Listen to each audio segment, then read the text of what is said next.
മുഖ്യമന്ത്രിയുടെ പ്രവർത്തനത്തെക്കുറിച്ച് progress report ഉണ്ടാക്കി അവതരിപ്പിക്കുമ്പോൾ വൈദ്യുത ചാർജ് വർദ്ധിപ്പിക്കുകയും വെള്ളക്കരം വർദ്ധിപ്പിക്കുകയും വീട്ടുകാരവും ഭൂനികുതിയും സകലമാന നികുതികളും നിങ്ങൾ വർദ്ധിപ്പിക്കും. നക്ഷത്രദീപങ്ങൾ തിളങ്ങി. LDFനെ സംബന്ധിച്ചിടത്തോളം മികച്ച പ്രതീക്ഷ തന്നെയാണുള്ളത്. കാരണം LDF സർക്കാരിന്റെ തുടർച്ചയായിട്ടുള്ള 9ാം പിണറായി സർക്കാരിന്റെ 4ാം വർഷം ഇതിലും വലുത് ഏതാണ്ട് വരായിരുന്നു, ഇങ്ങനെ തീർന്നെന്ന് കരുതിയാൽ മതി. അപ്പോൾ അതിന്റെ നേട്ടങ്ങൾ അനുഭവിക്കുന്ന ജനങ്ങൾ ആ വികസന പ്രവർത്തനങ്ങൾക്ക് ഒരു തുടർച്ച കിട്ടാൻ ഈ സംസ്ഥാനത്ത് ആകെ ആഗ്രഹിക്കുന്ന ഒരു സാഹചര്യം സാഹചര്യത്തിലാണ് ഈ ഉപതെരഞ്ഞെടുപ്പ് വന്നിരിക്കുന്നത്. LDFനെ സംബന്ധിച്ചിടത്തോളം ഇടതുപക്ഷം ഉയർത്തിപ്പിടിക്കുന്ന രാഷ്ട്രീയത്തിന് പൂർണ്ണമായിട്ടുള്ള പിന്തുണ ഉറപ്പുവരുത്തുക എന്നതാണ്. ഞങ്ങൾ ഈ തെരഞ്ഞെടുപ്പിൽ മത്സരിക്കുന്നത് വിജയിക്കാൻ വേണ്ടിയിട്ട്. അത് ഇടതുപക്ഷ ജനാധിപത്യ മുന്നണി കഴിഞ്ഞ 4 വർഷം തുടർച്ചയായിട്ട് 9 വർഷം നടത്തിക്കൊണ്ടിരിക്കുന്ന വികസനത്തിന്റെ രാഷ്ട്രീയത്തിന്, അതുപോലെ തന്നെ ക്ഷേമത്തിന്റെ രാഷ്ട്രീയത്തിന്, ഈ കേരളത്തിന്റെ ഒരു മോഡൽ ലോകത്തിന് മുന്നിൽ കൃത്യമായിട്ട് ഉയർത്തി കാണിക്കുന്ന രാഷ്ട്രീയത്തിനുള്ള അംഗീകാരം കിട്ടാൻ വേണ്ടിയിട്ട്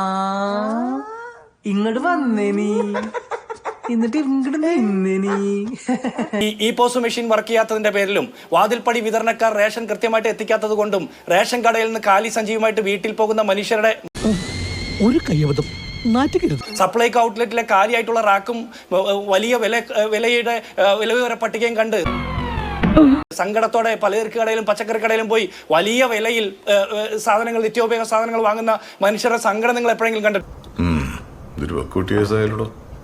ചെറുതായിട്ട് ക്ഷേമ പെൻഷൻ കിട്ടാത്തതിന്റെ പേരിൽ സങ്കടപ്പെടുന്ന ആളുകളെ മുഖം നിങ്ങൾ എപ്പോഴെങ്കിലും കണ്ടിട്ടുണ്ടോ? 20 മാസമായിട്ട് ക്ഷേമനിധി പെൻഷൻ കിട്ടാതെ കിടക്കുന്ന അർഹപ്പെട്ട മുഴുവൻ ആളുകളെയും നിങ്ങൾ എപ്പോഴെങ്കിലും കണ്ടിട്ടുണ്ടോ? മുഖ്യമന്ത്രിയുടെ പ്രവർത്തനത്തെക്കുറിച്ച് പ്രോഗ്രസ് റിപ്പോർട്ട് ഉണ്ടാക്കി അവതരിപ്പിക്കുമ്പോൾ വൈദ്യുത ചാർജ് വർദ്ധിപ്പിക്കുകയും വെള്ളക്കരം വർദ്ധിപ്പിക്കുകയും വീട്ടുകാരവും ഭൂനികുതിയും സകലമാന നികുതികളും നിങ്ങൾ വർദ്ധിപ്പിക്കും. നക്ഷത്രദീപങ്ങൾ തിളങ്ങി.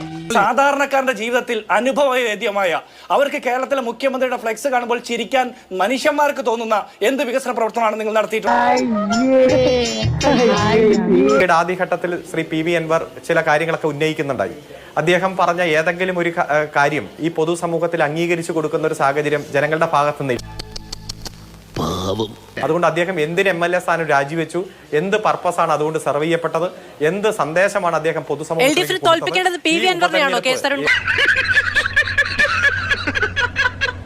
കമ്മ്യൂണിസ്റ്റ് മാർക്സിസ്റ്റ് പാർട്ടിയെ, ഒരു തൊഴിലാളി വർഗ പാർട്ടിയെ എങ്ങനെയാണ് കാൽക്കീഴിലാക്കുക എന്നത് അമ്മായിയപ്പനും മരുമകനും കാണിച്ചു കൊടുക്കുകയല്ലേ?